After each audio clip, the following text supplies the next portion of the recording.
Peki işin aslını Üsküdar Belediye Başkanı Hilmi Türkmen'e soralım. Sayın Türkmen şu anda telefon attığımızda. Efendim iyi akşamlar, hoş geldiniz. İyi akşamlar Yasin Bey, iyi yayınlar diliyorum. Çok teşekkürler efendim. İşin aslını öğrenelim. Tabii ki yazılı açıklamalar yapıldı hem Büyükşehir tarafından hem de belediyeniz tarafından ama nasıl gelişti? İddia ne kadar böyle hemen yayılıp da bu denli bir protestoya dönüştü efendim? Şimdi tabii ben sizi öncelikle tebrik ediyorum. Aslında işin gerçek boyutunu aslında sizler çok güzel haber yaptınız. Ne yazık ki bu bizim cami inşaatı ile ilgili konuyu ısrarla Validebağ korusuna doğru çekmeye çalışanlar var. Halbuki koruyla alakası olmayan bir arsa burası. Altunizade Mahallesi, Raufpaşa Sokak numara 34'te belediyemize ait bir arsa burası. Korunun dışarısında, arka taraftaki dış kapının dışarısında, mahalle içerisinde bir arsa. Ama tabii bu Validebağ korusunun bir nazik bir durumu var. Güya koruda cami yapılıyor. Korunun içerisinde işte ağaçlar, yeşiller katlediliyor, havası vermeye çalışılıyor. İyi niyetli olmayan bir kalabalıktan bahsediyoruz. Bu camimiz inşallah Üsküdar Belediye'mizin arsasında tamamen ruhsatlı, imara uygun ki planlarda mülkiyeti belediyemize ait arsamız dini tesis lejantında kalıyor. Bu mahalle halkının %80'inin talebiyle biz bu cami inşaatını başlatıyoruz. Oradaki vatandaşlar sizin şu anda ekranda gösterdiğiniz kişilerden ibaret değil. %80'i ifadesini kullanıyorum bilerek çünkü yıllardır bu bölgede camimiz yok başkanım, bizlere yardımcı olun diye benden önceki dönemdeki başkanlarımıza da defalarca geldiler gittiler. En sonunda bu alana inşallah şöyle butik mahalleye küçük bir mescit görünümünde, aslında öyle büyük bir cami de değil burası, olacak şekilde bir cami inşaatı, ruhsatı, projesi tasdik edilmiş güzel bir cami inşaatımız başlayacak. Ama ne yazık ki bu memlekette işte bir kısım hukuk tanımaz, kaba kuvvetle bir şeyler halledeceğini zanneden işte insanlar bunu da engellemeye çalışıyorlar. Orada kamu malına zarar veriyorlar. Çalışan arkadaşlarımızı taciz ediyorlar. Bunlar bize geçen haftalar geldiler. Efendim biz yok mahkemeye başvurduk.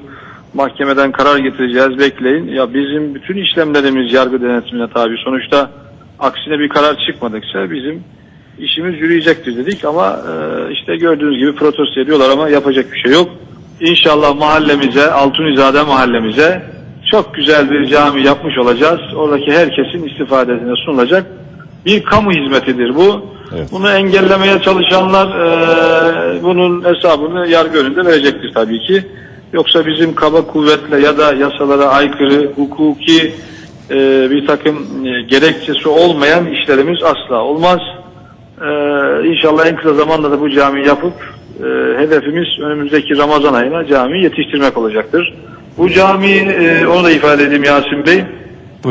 Mahalle sakinlerinin destekleri ve hayırseverlerimiz marifetiyle yapıyoruz. Belediye bütçemizden de herhangi bir buraya masraf yapmayacağız. Tamamen hayırsever eliyle Altunizade mahallemize, ki bu mahallede bizim bu camiyi yaptığımız alanın etrafında ne yazık ki hiçbir cami yok. Oldukça uzak yerlerde camiler. Gerçekten ihtiyacı olan bir bölge. Bu bölge halkının da, mahallede oturan dostlarımızın da, Üsküdarlı hemşehrilerimizin de talebi doğrultusunda inşallah bu hizmeti tamamlamış olacağız. Konu bundan ibarettir. Validebağ korusuyla alakası yoktur. 1 metrekare ya da 1 metre boyunda hiçbir yeşil alan yok edilmemiştir. Zaten ekranlarda da gözüküyor. İşte toprak ve asfalt kaplı bir arsamız. Ki burayla ilgili son olarak da şunu ifade edeyim. Bu gösteri yapanlar zannediyor ki çok çevreci, efendim çevreye duyarlı, sahip. Bunun aslı yok. Bunlar sahte çevreci, açıkça söyleyeyim.